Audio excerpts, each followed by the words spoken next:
Bienvenidos a Lo Simple No Vale. Tengo el placer otra vez de contar con Nacho Montes de Oca, periodista y escritor. ¿Qué tal estás? ¿Qué tal? Buenas tardes, ¿cómo están? Bueno, también tengo el placer de volver a contar con Álvaro de Argüelles, experto en geopolítica. ¿Qué tal estás? Hola, ¿qué tal? Muy bien, gracias. Buenas tardes. Y bueno, hoy se nos une Iván Esteve, experto en política comunitaria de seguridad y defensa. ¿Qué tal estás? Muy bien, mucho gusto de estar aquí. Bueno, vamos a hablar tres puntos de la actualidad de la guerra de Ucrania. El primero que vamos a hablar es sobre la adhesión de Finlandia en la OTAN, que está relacionada con el conflicto. Y bueno, teniendo el placer de contar el primer día con Iván, pues qué mejor que tú que nos cuentes un poco qué opinas sobre ello y qué te parece la noticia que se ha hecho en estos días. Bueno, inicialmente yo creo que todo lo que pueda surgir o contribuir de alguna forma a la paz, pues bueno, la OTAN es un mecanismo y una asociación gubernamental que está contribuyendo a la paz durante ya 70 años. Entonces, todo lo que pueda ser un proceso de paz o de que los estados que se adhieran se sientan protegidos o puedan contribuir de alguna forma a la paz, eh, es bien recibido. Dicho esto, indudablemente la adhesión a la OTAN es la contrapartida de la agresión rusa. Entonces, creo que no ha sido beneficioso para Rusia esta acción. Al final, ellos pretendían un poco alejar lo que eran las fronteras de la OTAN a su propio territorio y pues bueno, una respuesta armada ha tenido como reacción una respuesta diplomática que es la adhesión a la OTAN. Entonces, yo creo que vamos a seguir viendo más movimientos. Tenemos pendiente algunos estados también que están en consultas o que quieren adherirse y entonces, pues bueno, a grandes rasgos yo creo que es una buena noticia y veremos si este movimiento sienta algún tipo de precedente o contribuye a que se puedan iniciar conversaciones de paz, ya que, pues bueno, cada escalada bélica o cualquier acto beligerante que ha tomado Rusia ha tenido consecuencias diplomáticas por contraparte de Occidente. Entonces habría que ver si estas adhesiones y estas comunicaciones nos encauzan a poder llegar a algún tipo de acuerdo de paz. Álvaro Nacho, me da igual que quiera proseguir. ¿Qué os parece? Álvaro, adelante, yo te cedo el lugar. Bueno, pues como señala Iván, realmente aquí hay una profecía autocumplida por parte de Rusia, ¿no? Inició la invasión de Ucrania con el objetivo de, uno de los objetivos, alejar a la OTAN de sus fronteras, a pesar de que la adhesión de Ucrania a la alianza no era algo factible en el corto ni en el medio plazo y ha acabado provocando pues que de momento Finlandia y quizá también más en cuestión de semanas Suecia también se integra a la OTAN, ¿no? Entonces la alianza sale fortalecida ahora mismo con un nuevo ejército, un ejército que tiene experiencia en combate, bueno, con Rusia, con la Unión Soviética y que además es uno de los pocos países europeos que conserva el servicio también militar obligatorio, ¿no? Es decir, tanto un ejército como una población preparada para la guerra. La OTAN, como digo, acerca sus fronteras al territorio ruso, expande su proyección, su poder, tanto en la zona del mar Báltico como probablemente también cuando se una Suecia hacia el Ártico, se acerca a bases estratégicas de Rusia, o las que tiene presentes en la península de Kola, ¿no? Entonces, en definitiva, pues esto, grandes beneficios para la OTAN y un fracaso para Putin, al menos en este sentido, ¿no? Y además, la grave derrota política de Putin está en que hace que lo que era un conflicto que tenía un principio y un fin, Ucrania va a tener un principio y un fin, va a heredar una alianza que hacia el oeste le ha cerrado todos los caminos, que es una alianza que no es contra Rusia. Es importante esto, no es una alianza contra Rusia, es una alianza contra el gobierno actual de Putin, y entre tanto Putin siga en el poder, el camino se le cerró. Y agreguemos algo, para que se concrete el ingreso de Finlandia, tuvo que haber dos acuerdos que son sumamente importantes. Importantes. Por un lado, Turquía, que hacia el sur le está cerrando el suroeste le está cerrando el camino, un país que era ambiguo, que no se plegó a las sanciones, pero que sin duda le pega un golpe muy fuerte a Rusia, sumado a que se ha negado al paso de naves de guerra por el acuerdo de Montreux, no permite el paso de guerras al Mar Negro, con lo cual Rusia ya no puede reforzar su flota en ese mar interior. Y la aprobación también que hizo Hungría. Hungría era un aliado, Orbán era un aliado, uno de los pocos aliados que tenía Putin dentro de la OTAN y dentro de la Unión Europea. Y los dos países están motivados primero por un aislamiento en el caso de Hungría, pero los dos por necesidades financieras. Entonces, ahí es donde también la Unión Europea muestra su poder, diciendo, nosotros como conjunto tenemos herramientas para presionar, que no son militares, que son políticas, que son económicas, y que permitieron cerrar las brechas que se habían armado durante un año, y que a Putin le permitieron disfrutar de alguna manera de ciertos disensos que retrasaron este ingreso. Ahora resta ver si Suecia hace los cambios que pide Turquía, o Turquía relaja los pedidos en torno a el PPK, los grupos kurdos que operan en Suecia. Pero si esto ocurre, la trampa está cerrada, y en tanto Putin esté en el poder, va a seguir accionada y la OTAN se va a seguir reforzando.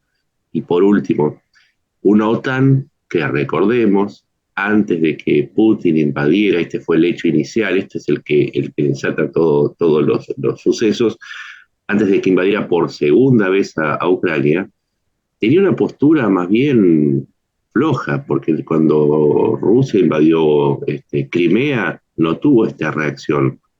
Entonces lo que está desencadenando Putin, más allá del hecho puntual, es un fortalecimiento de una alianza y una apuesta a largo plazo que va a durar en tanto él siga en el poder, porque el problema aquí es Putin. Ni siquiera te diría que es Rusia, es Putin. Es Putin y su actitud beligerante y su irrespeto al derecho internacional. Iván, ¿tienes que decir algún apunte que haces sobre la Unión Europea de la adhesión de Finlandia? Bueno, indudablemente la Unión Europea ha sido un poder blando durante todos estos años, pero yo creo que se están sentando unos precedentes bastante contundentes y claros, como que Europa está trazando y desarrollando su poder duro. Tenemos nuestra Agencia Europea de Defensa, tenemos el Fondo Europeo de Mantenimiento de Paz, tenemos el Fondo Europeo de Defensa. Tenemos más de 17 misiones en el exterior entre militares y civiles, entonces ya no tan solo nuestra capacidad financiera, que gozamos de buena salud y la emisión de bonos de deuda y demás, pues ha sentado un precedente más que interesante, sino que a nivel como potencia y como poder duro, tanto por nuestros tratados, políticas, por los acuerdos marco, la brújula estratégica que se presentó no hace mucho, los fondos que se están creando y nuestra capacidad de proyección y cooperación, indudablemente estamos reforzando y estamos desarrollando un poder duro que también habrá diría que poner en práctica, pero quizás no son las palabras más adecuadas, pero sí que mostrar que tenemos esa capacidad de actuación. No sé si quieres añadir algo más sobre el tema de Finlandia, si no pasamos un poco a hablar de la situación que se está viviendo de la guerra allí. Antes de pasarle a Álvaro, que seguramente algo quiere decir, una cosa más. Es importante marcar el antes y el después por lo que podría llegar a suceder en Ucrania, porque además de la ampliación de Finlandia, tanto Estados Unidos como Europa Occidental están reforzando el paquete de ayuda a Ucrania, de ayuda financiera y de ayuda militar, con vistas a que Ucrania tome una postura ya no tan defensiva, sino que cada vez más ofensiva, con lo cual la incorporación de Finlandia es un correlato de una apuesta militar cada vez más fuerte, cada vez más confrontativa y cada vez más burlona hacia las amenazas nucleares de Putin. Está escalando un poco. Iván lo que marcaba es que este cambio de actitud Europa está demostrando un carácter que no mostró en los años anteriores. Eso es muy importante porque, lo digo yo desde aquí, desde Argentina, se la veía demasiado dubitativa y dependiente del gas ruso desde la invasión de Crimea. No, a ver, es que realmente solo con esta pregunta ya pudiéramos llenar todo el debate por todas las ramificaciones que abre, ¿no? A mí, con lo que habéis comentado vosotros, pues a su vez se me ocurren como otras incógnitas, ¿no? Por ejemplo, tú, Nacho, mencionabas que, claro, el problema es con Putin, ¿no? Y no con Rusia, pero entonces se abre todo el debate de eh, qué alternativa encontramos al actual presidente ruso, ¿no? Y qué medidas diplomáticas, económicas, políticas estamos dispuestos a atender a esa Rusia post-Putin, ¿no? Si ya nos podemos pensar en que efectivamente el problema es él y que nuestra resistencia es a él, que una vez él, inevitablemente, ¿no? Es ley de vida, se vaya, ¿qué vendría después? O igual también nos estamos centrando en que se está movilizando por parte del bloque occidental, por parte de la OTAN en relación a Rusia, pero también es interesante atender a que se está movilizando por el otro polo, ¿no? Es que hacia dónde van las relaciones entre Rusia y China, está consiguiendo Rusia diversificar su economía, cómo está evitando el efecto de las sanciones, si es que lo está logrando, que todo apunta a que en mayor o menor medida sí. Entonces, me parece todo muy interesante. Yo me quedo con lo último que has comentado tú, Nacho, sobre el tema de la escalada nuclear, porque a mí eso me parece que has dado en el clavo, ¿no? Me parece una idea súper importante. Hace no tanto, porque realmente no ha pasado tanto tiempo de la guerra, teníamos miedo a que cada paso provocara una escalada, ¿no? Y cosas que parecían impensables, pues ahora son una realidad. Los tanques hace un par de meses eran anatema y ya empiezan a llegar sobre el terreno. También ha habido este combate, ¿no? Es decir, como poco a poco ya no tiene el efecto disuasorio que quería, a pesar de que Putin va más, ¿no? Porque hace unas semanas anunció que estrechaba todavía más su cooperación nuclear con Bielorrusia y eso ya no funciona. Y me parece un cambio de tendencia muy importante que has señalado. Sí, lo que tiene Putin es que hay algo que los rusos no es Putin. Los rusos son los maestros de la información, del manejo de la información política. Y es interesante cómo manejan las situaciones de manera tal que después uno puede decir, pero vos dijiste esto, no, yo no lo dije. Lo que anuncia con Bielorrusia es que les va a transferir sistemas de lanzamiento que pueden llevar una carga nuclear. Lo cual no implica, o sea, sí hay un acuerdo para un despliegue que viene de la reforma constitucional de febrero del año pasado en Bielorrusia, pero no significa que está dándole ojivas atómicas, de la misma manera que tampoco significa que si sus aviones van a ser manejados, sus aviones con capacidad nuclear van a ser manejados de manera conjunta, tampoco significa que los van a dotar de armas nucleares. De la misma manera que frente a Xi, y a mí me llamaba mucho la atención la cara de Xi, que creo que en un momento me lo miraba como, ¿qué estás diciendo? Decir que las municiones de uranio empobrecido son armas nucleares, no son armas atómicas. Y el hecho de que tengan uranio no implica que sean proyectiles nucleares. Lo dijo en la conferencia de prensa. Entonces está creando esta paranoia con el tema nuclear, atómico, que claro, vende políticamente, suena amenaza. Y desde el otro lado yo creo que Europa lo que está haciendo y Estados Unidos está bien, podés amenazar todo lo que quieras, pero vamos a seguir apoyando a Ucrania a pesar de cualquier discurso que puedas dar para elevar la tensión nuclear, porque acá se decide por el campo convencional. Acá podemos discutir ahora sobre la radiación, pero hablemos de explosiones normales porque es lo que está sucediendo y lo que va a suceder. Y me parece que ahí han logrado neutralizar en mucho discurso que para mí tiene rasgos psicopáticos. Ustedes saben que un psicópata lo que hace es provocar el miedo en el otro, un miedo irracional. Y esto es un poco, le han encontrado la vuelta a Putin y su psicopatía respecto a las armas nucleares, lo cual es un enorme avance, porque en última instancia ustedes en Europa son los que tienen miedo de sufrir o no una lluvia radioactiva. Entonces ahí me parece que tiene que ver más con el bienestar de ustedes que con lo que Putin pueda lograr o no. Hemos una veda de diálogo más extensa que la programada para esta conversación. Hay mucho que decir sobre lo que apunta Nacho y sobre todo la visión europea, incluso aparte del conflicto. Pero no sé si procede o no para lo establecido. Si quieres comentarlo, Iván, adelante, no tenemos ningún problema. Coméntalo y luego ya pasamos al otro punto y ya está.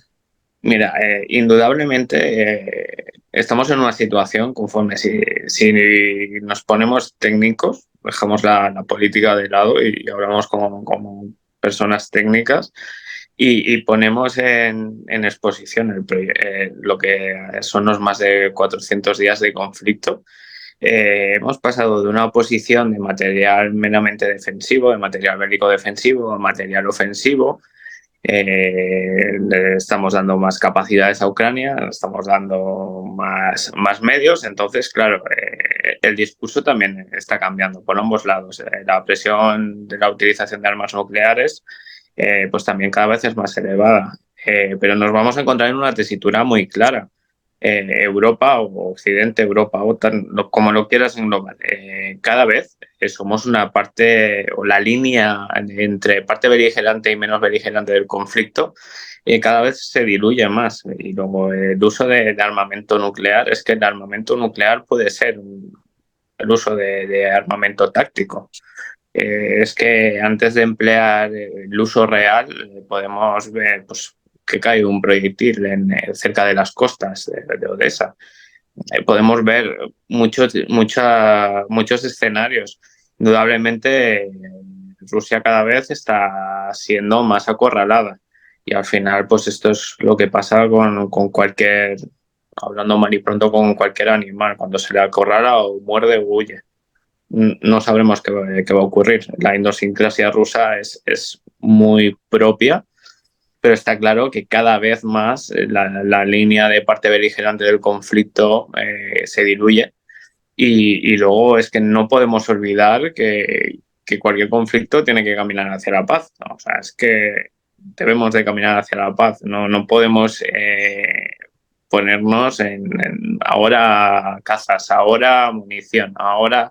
No, esto tiene que llegar a algún momento que tenemos que iniciar conversaciones de paz. Los acuerdos de Minsk es una base jurídica muy amplia y el camino, y debemos distar a las dos partes hacia encauzar conversaciones de paz, y la Unión Europea debe de defender los acuerdos de Minsk como base diplomática para estos posibles acuerdos de paz. No podemos seguir con esta dinámica porque el conflicto se estima que perfectamente hasta el 2024 puede seguir igual. Entonces, yo creo que debemos de caminar hacia los diálogos de paz en base a los acuerdos de Minsk antes de plantearnos más paquetes de ayuda y entregar más material ofensivo que no defensivo. El inicio del diálogo que teníamos era dotar de capacidades y medios para que Ucrania se pudiera defender. Pero es que ahora estamos dotándole de capacidades y medios para que pueda atacar, para que pueda ser parte agresora, sí, dentro de su territorio, intentando recuperar su territorio, pero bueno, operaciones de armas combinadas. O sea, ya no solo dotamos de medios, de municiones, de capacidades, de inteligencia. Entonces, ser parte beligerante del conflicto cada vez se diluye más de no serlo. Bueno, yo si querés hago un comentario para entrar en el tema de Bakhmut, porque a partir de... Lo que pasa es que cuando vos tenés que negociar desde una posición, la mejor posición posible, una posición de fuerza. En el caso de Putin, cuando se le ofrece una primera, se le pide una primera negociación, cuando Erdogan intenta a partir de la crisis de los granos y de toda la situación inicial, intenta una primera negociación.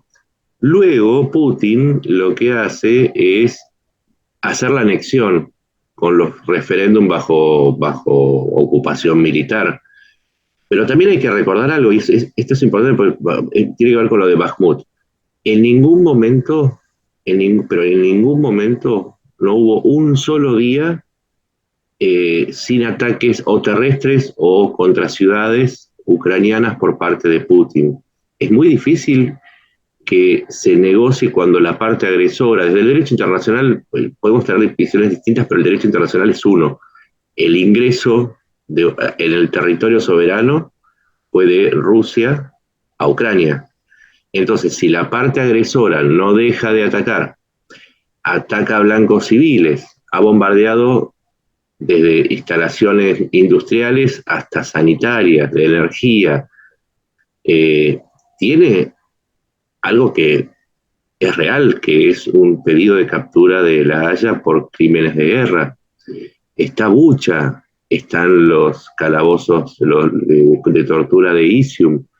Entonces, hay un punto en el que ya el llamado a la negociación se hace muy difícil por la naturaleza misma de lo que Putin llama operación especial, pero que en realidad es una invasión con resultados tremendos, y con esto cierro. Y además con otro precedente. Hay un acuerdo de cese de hostilidades del 2014 en donde las partes se sentaban a negociar, pero que fue rota por Putin, porque en ese acuerdo se establecía que las fronteras iban a congelarse. Entonces, si Putin rompió el acuerdo del 2014, si además no es una parte confiable y si además es una parte convicta de crímenes de lesa humanidad, la capacidad que tiene una negociación como para ser fructífera, y yo creo que son muy bajas, particularmente porque en Bakhmut, y por eso digo esto, lo llevo a Bakhmut, Putin nunca demostró su voluntad de dejar de invadir a Ucrania, no deja de invadirla, no deja de empujar, no deja de demoler una ciudad entera como para seguir avanzando. No es que desde el otro lado no hay voluntad. Independientemente de lo que haga Ucrania, la negociación en la retórica política del Kremlin es posible. En los hechos del frente de combate, no, yo no veo que Rusia tenga la más mínima voluntad de frenar la ofensiva como para decir, bueno, me freno, me retiro y hablemos. Pues si queréis, pasamos a hablar de la situación de Bakhmut. Álvaro, ¿cómo estás viendo la situación en Bakhmut y en Avdiivka?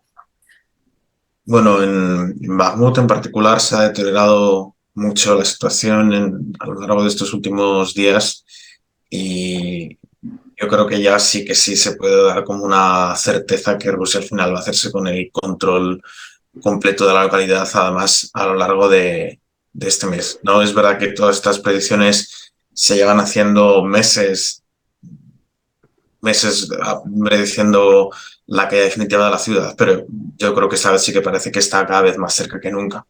Entonces, quizá para mí lo más interesante es entender qué ha llevado a Ucrania a montar esta defensa tan encarnizada en esta localidad, ¿no? Porque a día de hoy todavía hay mucho debate sobre si ha merecido la pena o no, o evidentemente va a ser una victoria militar rusa en el momento en el que consiga hacerse con la ciudad, pero hay debate sobre si va a ser una victoria pírrica o no, ¿no? Entonces, por repasar lo que se ha hecho a lo largo de estos meses o semanas, bueno, pues se ha hecho mucho énfasis en el desgaste de tropas, ¿no? En el sentido de que Ucrania, al estar en una posición defensiva, lo que en general, bueno, pues es algo que favorece eso, a la parte que defiende, estaba sufriendo bajas, pero en una proporción menor a lo que lo estaban sufriendo las fuerzas rusas, ¿no? Entonces, ese argumento se ha escuchado, como ya digo, a lo largo de estas semanas,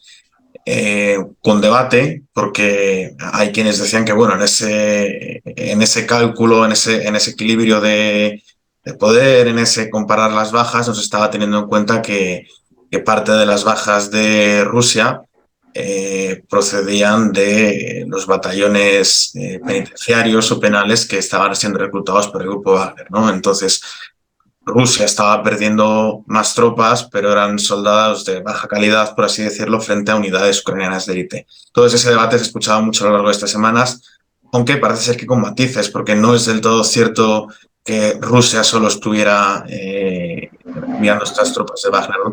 También había unidades de élite, hay unidades de élite inmiscuidas en la conquista de la ciudad. Luego, al margen de todo este debate, yo creo que está el factor tiempo, ¿no? A lo largo de estas semanas, Ucrania sigue recibiendo más y más apoyo militar occidental, estadounidense en particular, pero occidental en general. Y entonces, lo que está haciendo Ucrania es conseguir tiempo para preparar su esperada contraofensiva de primavera o puede que incluso que verano, ¿no?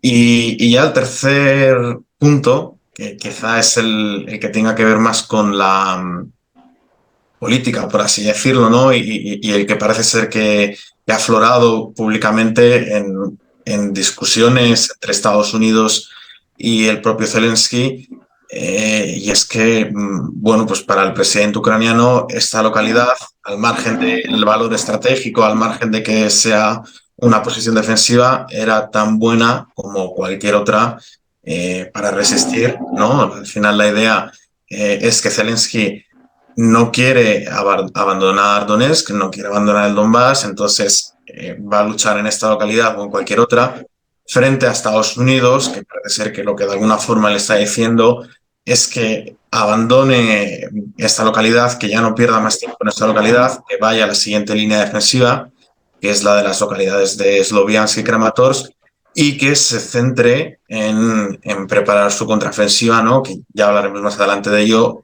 Todo apunta que va a ser en el sur del país o relacionada con Crimea, ¿no? Pero esta opción, digo que parece que Zelensky no la contempla.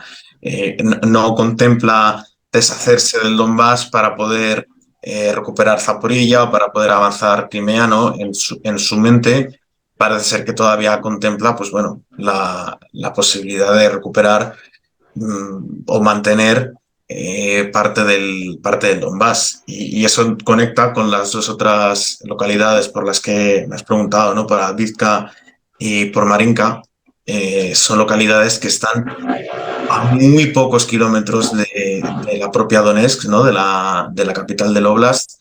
Entonces, en la medida que Ucrania las mantenga, me parece que son 15 kilómetros o una cosa así, en la medida en la que Ucrania las mantenga, todavía tiene posibilidades, por lo menos, ¿no? de avanzar, de amenazar, hipotéticamente avanzar en el futuro sobre la capital regional. Ya digo que ahora mismo parece impensable, pero bueno, por eso quiere mantener esas localidades, al margen de, como ya digo, del valor estratégico que pueda tener cada una, o del hecho de que perderlas pues permita a Rusia movilizar tropas para otra ofensiva, ¿no? Pero bueno, yo creo que lo que pase de la guerra que estamos viviendo ahora tiene mucho que ver con el hecho de que Ucrania no quiere renunciar al Donbass. Pues bueno, yo indudablemente, conforme ha comentado, al final yo creo que el valor estratégico de la posición es dudoso.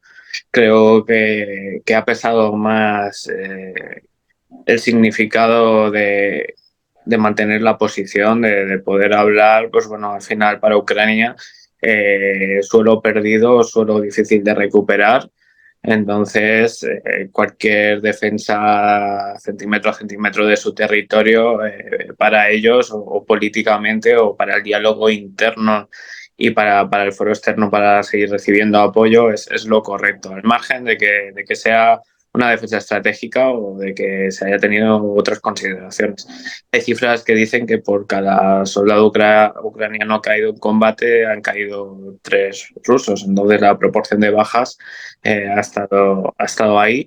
Al final se esperaba una entrega de material y una entrega de apoyo por parte de Occidente. Entonces yo creo que lo que ha premiado dentro de la mentalidad de Ucrania o de la posición ucraniana ha sido defender cuanto más territorio de la invasión mejor, y ganar el máximo tiempo, causar las máximas bajas posibles y aprovechar esa ventana espacio-tiempo para preparar su contraofensiva o recepcionar el material y la ayuda prestada.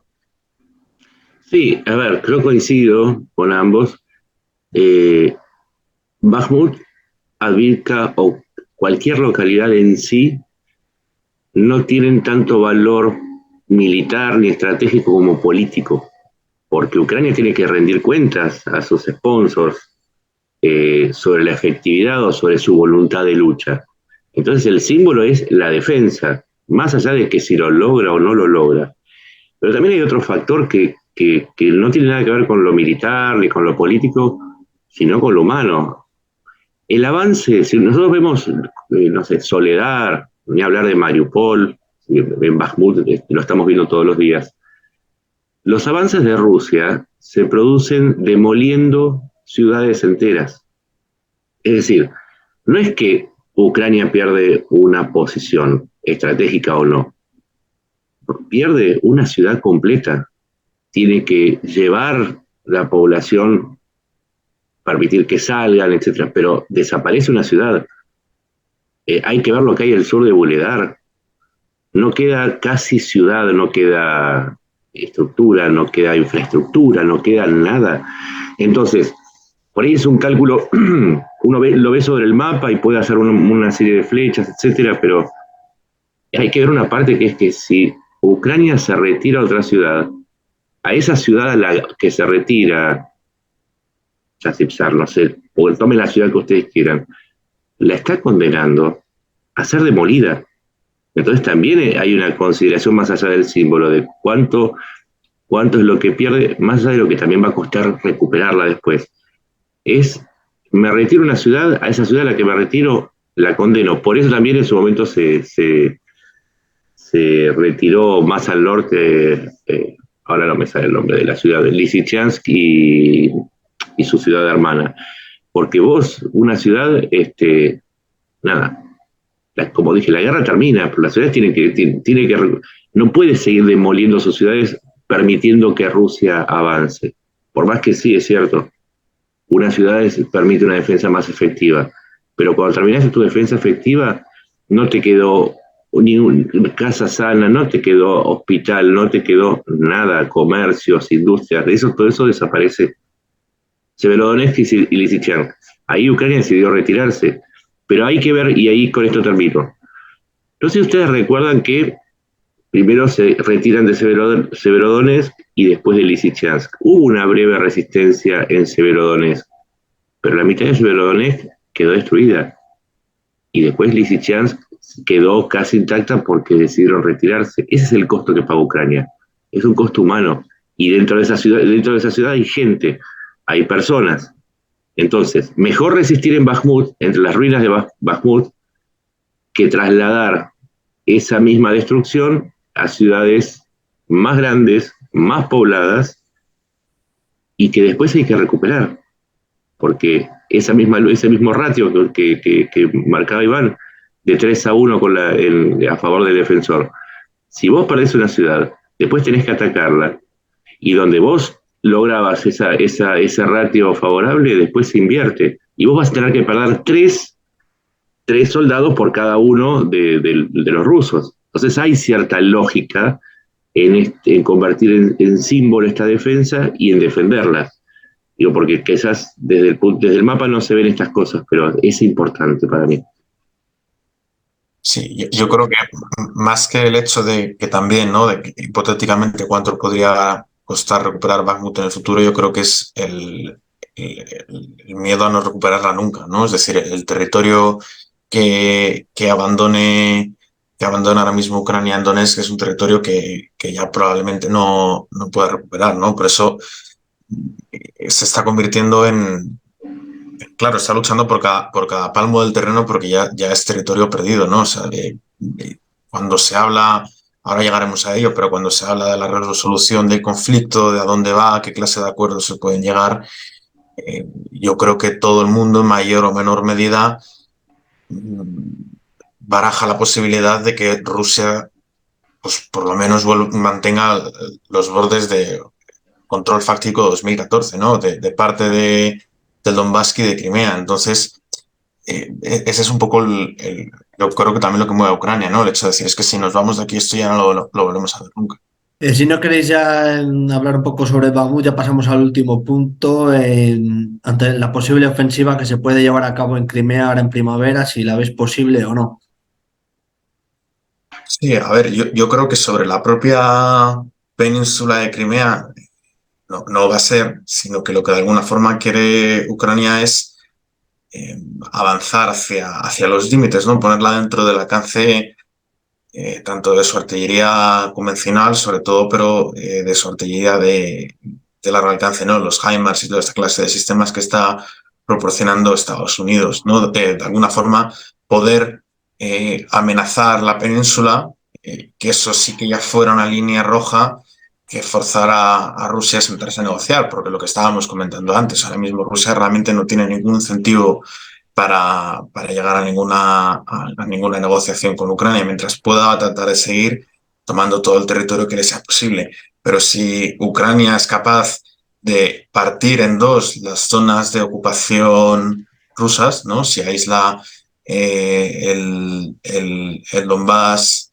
y Kharkov de Gerson, Zaporilla, Crimea, y las parte en dos, ya solo eso supone un gran apuro, pero si además pone dentro de su alcance la propia península de Crimea, ahí ya sí que Rusia puede verse presionada, sentarse a negociar. El problema es que, claro, esto, si yo soy capaz de predecir este escenario, evidentemente Rusia también, ¿no? Y lleva preparándose en consecuencia a lo largo de los últimos meses, ¿no? Trincheras, en toda clase de sistemas defensivos en preparación contra esa hipotética contraofensiva ucraniana. Habrá que ver en qué se materializa, ¿no? Estamos hablando de cuándo se materializa. Se va a retrasar, la temporal ahora en Ucrania es de nevadas, que luego dará paso, como ya hemos visto el año pasado, a esta época de lodo, de mares de lodo, ¿no? En el que es muy difícil avanzar. Entonces, sea cuando sea la ofensiva, eso está por un lado, pero habrá que ver qué es la ofensiva en concreto, porque bueno, puede ser que Ucrania nos sorprenda. Hace unos meses, en septiembre del año pasado, todo el mundo da por sentado que la ofensiva ucraniana iba a ir hacia Gerson, que eso ocurrió, pero también hubo una ofensiva sorpresa en el noreste del país, en Kharkov, ¿no? Entonces, veamos qué ocurre, pero sí, el escenario más probable, o el que más se baraja por lo menos, es el que mencionaba antes. Sí, nadie daba un peso por Ucrania durante mucho tiempo. La ofensiva de agosto-septiembre le permitió ganar, ¿cuánto? 27.000 kilómetros cuadrados contra el que se supone que es el segundo ejército más fuerte del mundo, sin haber recibido todavía el material ofensivo. O sea, lo hizo con lo que tenía, con el aporte de la inteligencia, de la información de inteligencia, y la asesoría occidental, particularmente de Estados Unidos, y ahora tiene otro material. De todas maneras, no hay que hacerse nunca expectativas. Quizás debo ser el más viejo de todos, pero si uno no quiere frustrarse ni sorprenderse, lo mejor es no tener expectativas de lo que va a suceder, cómo va a ser. No sabemos cuál va a ser el formato, la dirección. La lógica indica Crimea, ¿sí? Porque es el centro de la aspiración y es casi territorio sagrado para Putin, ¿sí? Porque su puente de Kerch, que conecta Crimea con territorio ruso, es su gran orgullo, porque es su apuesta personal, porque sabe además el valor económico y geopolítico de esa península, porque saben que el puerto de Sebastopol es una base naval para el que controla el Mar Negro, y si pierde Sebastopol, el Mar de Azov es demasiado poco profundo como para despegar una tropa, una flota, porque sabe que es un puerto que permanece sin hielo, ¿sí? Y sin las restricciones que tiene el Ártico, sin el encierro estratégico del Mar Báltico, que también tiene sus cuestiones. Entonces, es la salida natural de Rusia hacia el sur y que le permite tener influencia hacia el lado de Turquía y los países que antes integraban el Pacto de Varsovia. También, esto es importante, también para Putin, así como dijimos que es un símbolo Bakhmut, para Putin es un símbolo Crimea. Y no lo va a largar tan fácil. Pero como es un símbolo para Putin, es por eso la presión que le pone Zelensky, que no deja de nombrar Crimea para llevar hasta el límite sus aspiraciones frente a una eventual negociación. Él está diciendo a Putin: no quiero recuperar los territorios de la última invasión, quiero recuperar los territorios de todas las invasiones.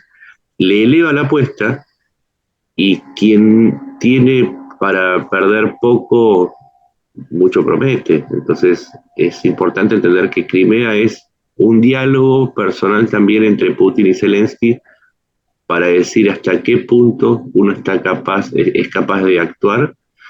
Y por último, y desde el lado de Putin, ya mandó a avisar que Crimea, si pierde Crimea, va por el lado nuclear. Estamos hablando también de lo nuclear, para decir hasta qué punto está dispuesto a pelear para retenerla. Iván, ¿qué es? Bueno, la contraofensiva como tal sobre Crimea, yo no considero que sea realista como se está vendiendo. No, la lógica dice que se enfocará por ahí y que, pues bueno, está bien que se ponga al alcance de la artillería convencional, de los sistemas que se han ido entregando, pero no creo que sea una posición realista. No por capacidad de combate, sino por otros factores. Mira, Crimea está ya bastante integrada en lo que es la política territorial de Rusia. El mando de la flota se trasladó a Crimea dentro de su organización. Ya, bueno, hay mucha presencia del Estado. Entonces no considero, ni creo ni considero que Rusia vaya a ceder o a abandonar Crimea, porque pues bueno, ha trasladado cierta presencia estatal a esa península, además de todos sus significados estratégicos, de proyección de fuerza y todo lo que hemos nombrado anteriormente. Pensar que presionar sobre Crimea va a condicionar un posible acuerdo de paz, para mí, bajo mi opinión personal, está lejano de lo que podría ocurrir. Yo creo que cuanto más se presione sobre Crimea, mayor va a ser la presión o la escalada bélica por parte de Rusia. Es una línea roja. Rusia no va a ceder Crimea, no se va a recuperar Crimea y no es que no la va a abandonar. Es que ya no solo por su proyección estratégica, sino por su valor político, por su propio valor para Putin dentro de su liderazgo, sino también porque es para Rusia ha trasladado pues eso, desde el mando de la flota hasta algunas instituciones. Entonces no creo que eso vaya a ocurrir y por ahí no se avanzaría. Pensar que se puede presionar en otros lugares, se puede crear una bolsa o se pueden separar los frentes, puede ser. Luego también tenemos que tener en cuenta que Ucrania inició la adhesión a la Unión Europea. Es un proceso muy largo, pero se tienen que tener en cuenta los criterios de Copenhague. Mientras que el suelo ocupado o la situación de las fronteras no esté estrictamente definido, no va a poder integrarse Ucrania dentro de la Unión Europea, más que nada porque el derecho europeo no lo permite. Entonces, ya no tiene, ya que si cogemos por una parte presionar sobre Crimea las consecuencias y aumentar la presión sobre Putin, y Putin, pues bueno, ya lo ha dicho, que está dispuesto a utilizar armamento bélico, en algún momento lo tendrá que hacer.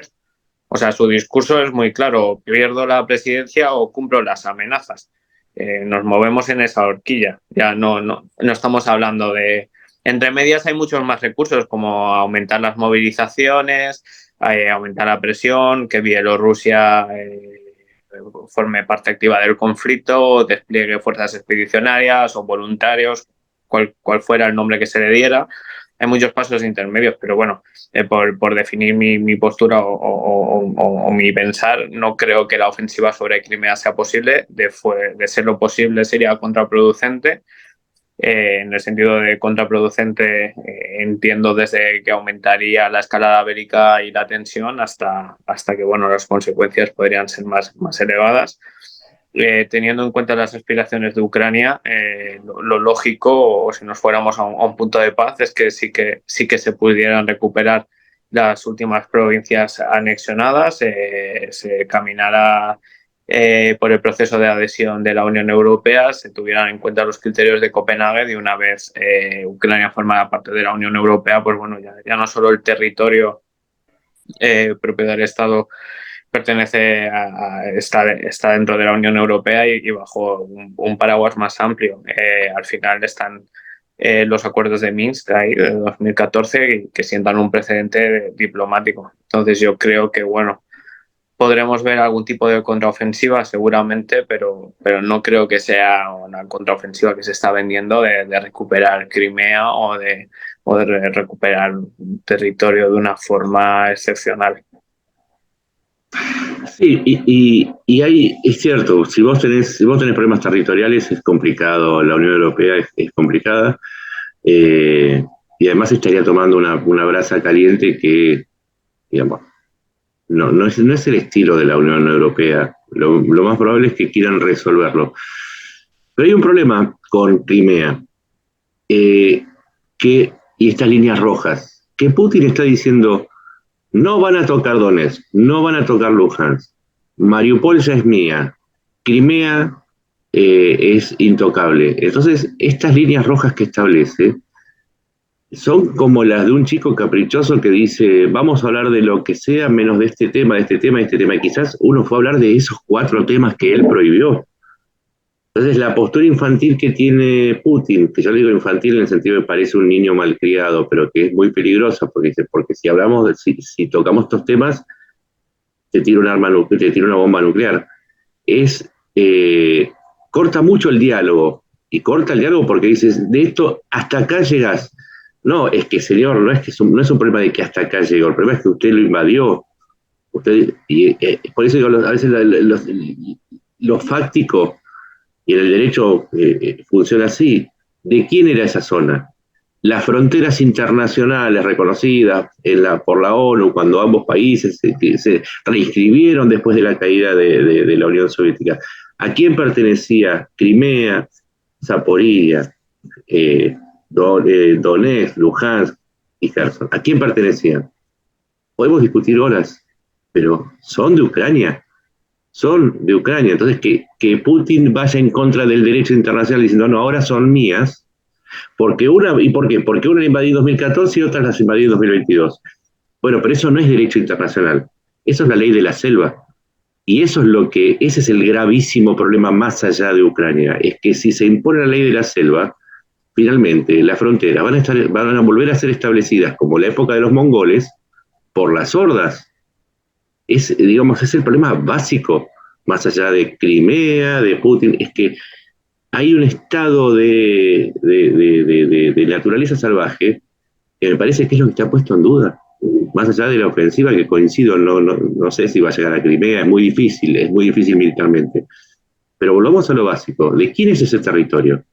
¿De quién es? Y no sirve un referéndum hecho a punta de pistola, porque estaba bajo ocupación militar y ningún derecho se sostiene sobre la base de un referéndum. Es como si la Gestapo hubiese hecho en su momento un referéndum para saber si Francia estaba de acuerdo con haber sido invadida por Hitler. Y estaba la Gestapo, señores.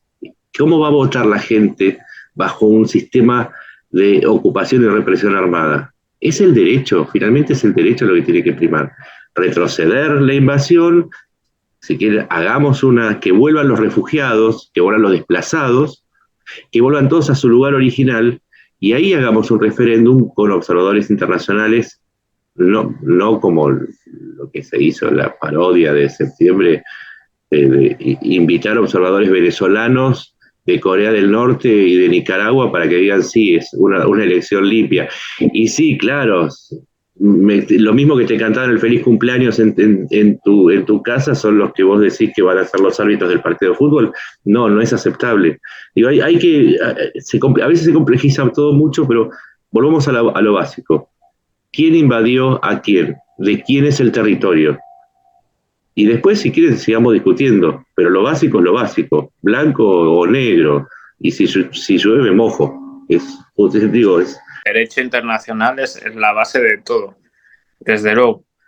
Mecanismos para responder los debe de haber. Alguna solución seremos capaces como sociedad de encontrar. Dicho todo esto, la posición de la Unión Europea para restablecer las relaciones con Rusia ya se dejó muy clara y se viene dejando muy clara. Cualquier posible escenario de restablecer un diálogo o acuerdos comerciales o cualquier relación con Rusia parte de los acuerdos de Minsk. Tenemos ya por una parte los acuerdos de Minsk, por la otra parte tenemos el derecho internacional y luego lo que es la propia soberanía. Tenemos tres pilares fundamentales que pueden conducir cualquier conversación.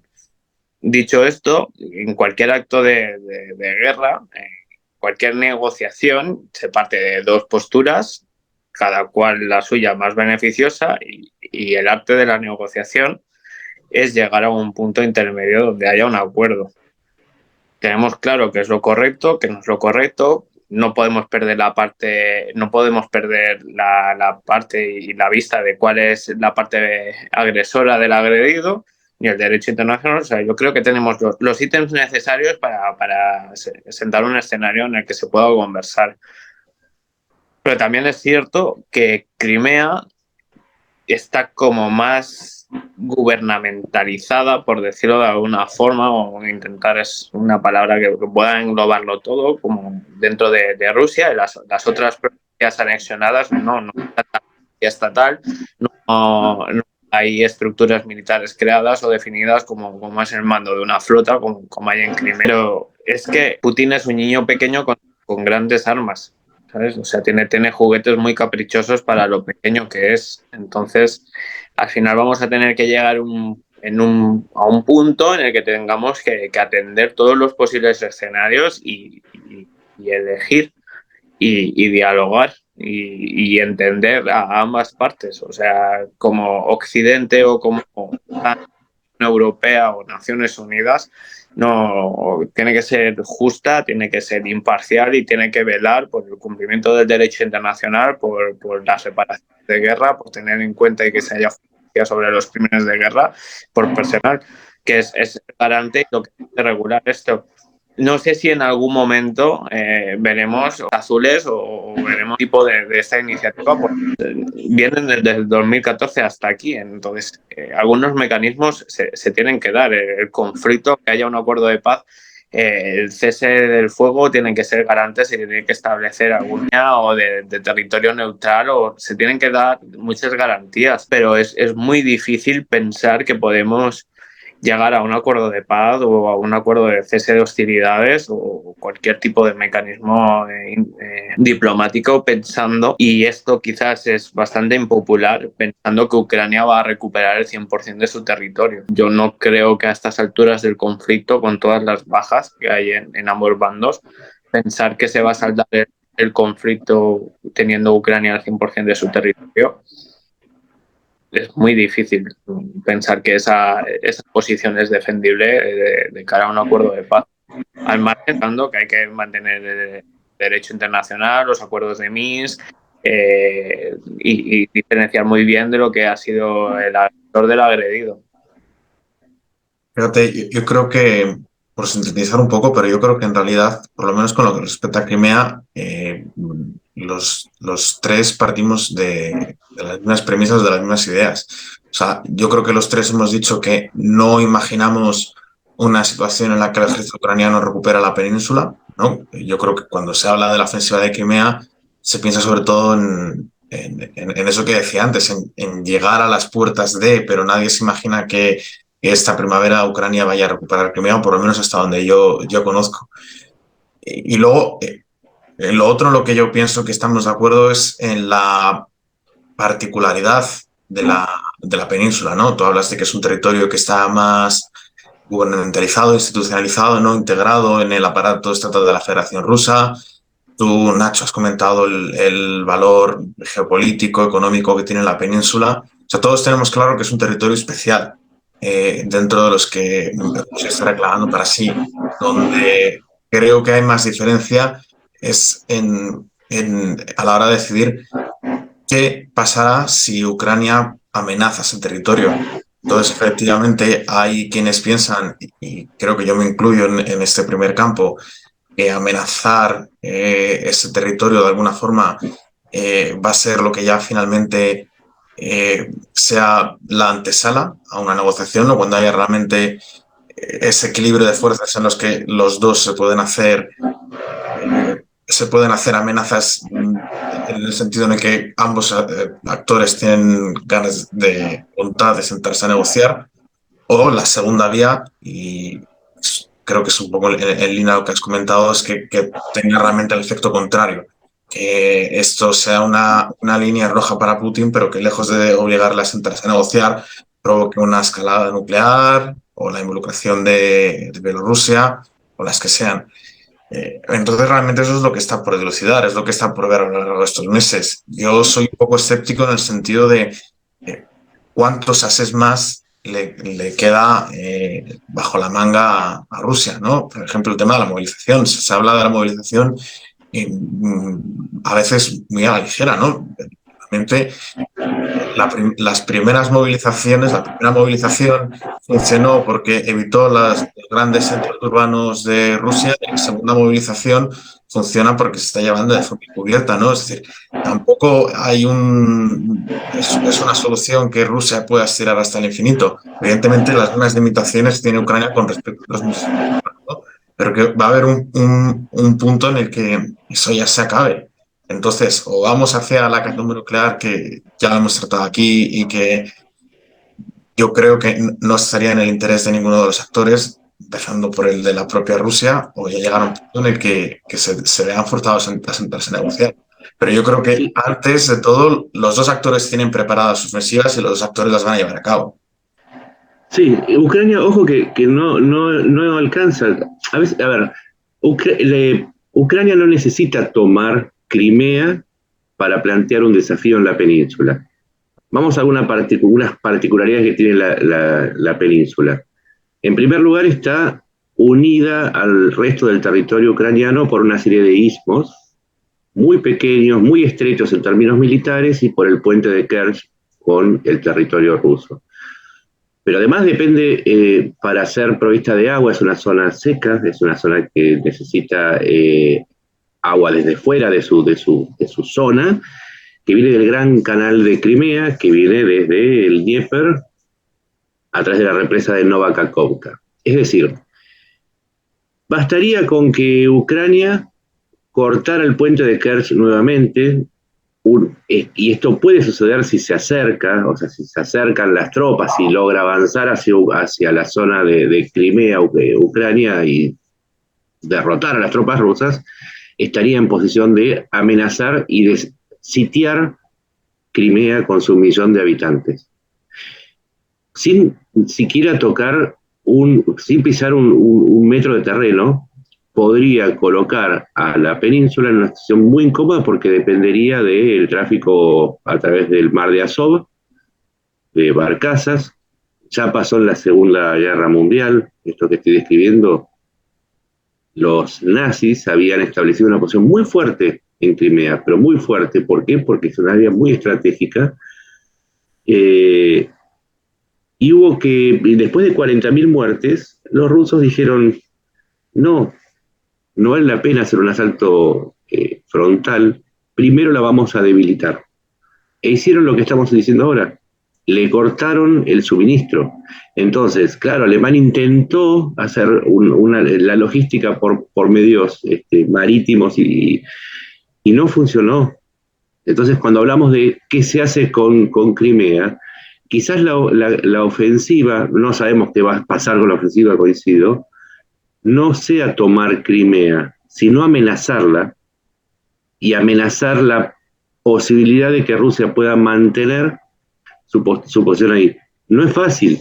Hablamos de 1.000.000 de personas, hablamos no solamente de la base de Sebastopol, hay una serie de bases terrestres y aéreas, además de otros puertos, que consumen mucho material, que en caso de conflicto consumen mucho material bélico.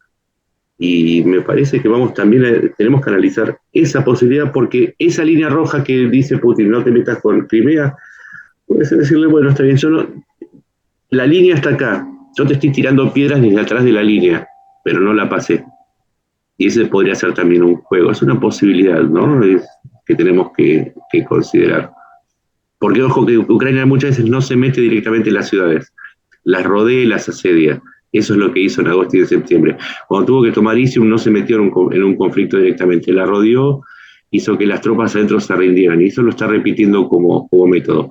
Pensémoslo como alternativa, porque también podría llegar a pasar. Yo creo que realmente, para mí, el análisis ahora es que ahora, por desgracia, es una fase de la guerra en la que va a depender mucho de lo que ocurra en el terreno, y en función de cómo se decante en una u otra ofensiva, pues veremos qué tipo de paz se alcanza, cuándo se alcanza, ¿no? Pero yo creo que ahora, por lo menos estos meses, las que van a hablar son las armas. Por ahí mi postura es demasiado vigorosa, por decirlo de alguna manera, muy fuerte.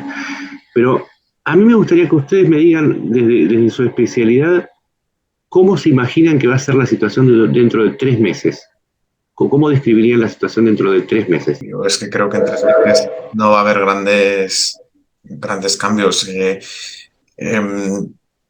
Por lo que parece, la ofensiva rusa ya está culminando, ¿no? En el sentido de que tomen o no la localidad de Bakhmut, que todo apunta que sí, como he dicho al principio, aunque la localidad fuera estratégica y aunque abriera la llave para llegar a Kramatorsk y a otras localidades, Rusia va a necesitar una pausa operativa para seguir avanzando en el territorio. Y en la ventana de 3 meses, si ya ha iniciado la contraofensiva ucraniana, estará muy recién empezada como para que se vean grandes cambios en el terreno. Entonces, ojalá, igual me equivoco y resulta que Ucrania hace una ofensiva relámpago, o las líneas defensivas ucranianas colapsan y hay una retirada masiva en Donetsk, pero yo creo que no va a haber grandes cambios en esa ventana de tiempo. Bueno, yo creo que en estos 3 meses grandes movimientos que podamos ver será una retirada ordenada de Ucrania. Y posteriormente pues habrá que ver si esta ventana de oportunidad Rusia la aprovecha de algún modo, si consolida sus posiciones recién tomadas, si decide seguir avanzando en ese margen de retirada, si su cadena logística se lo permite, o si realmente pues ambos bandos toman la decisión de tomar una postura cómoda, por decirlo de alguna forma, que sería pues una retirada ordenada por un lado y por otro pues una pausa operacional, un rearme, un reacondicionamiento de las fuerzas y un relevo del personal que hay en el frente. Creo que debemos de tener en cuenta también en este periodo de 3 meses lo que es el impacto psicológico. Si por cada baja ucraniana hay 3 bajas rusas, indudablemente la moral rusa debe de ser dudosa o va a requerir de algún tipo de esfuerzo, aparte de los grupos de combate de Wagner y su situación, las nuevas oficinas que han abierto de reclutamiento. Así que no creo que hayan grandes cambios durante estos 3 meses, más que nada por los procesos de instrucción que la propia tropa tiene, tanto en un lado como en otro, y sino también pues porque la postura ucraniana va a ser de una retirada ordenada y la postura lógica de Rusia, que no está en una situación para echar muchos cohetes, era consolidar su línea de frente, establecer unas líneas logísticas adecuadas, ya que, como hemos visto en múltiples vídeos y en imágenes que se han salido a la luz, su línea logística es dudosa, dejan el armamento, las municiones en el campo y son bombardeados. Entonces, no creo que en 3 meses hayan grandes avances, pero al final mi postura es común a todo lo que yo he dicho. Estamos en una guerra que hasta finales de 2024 perfectamente no vamos a ver realmente grandes cambios si seguimos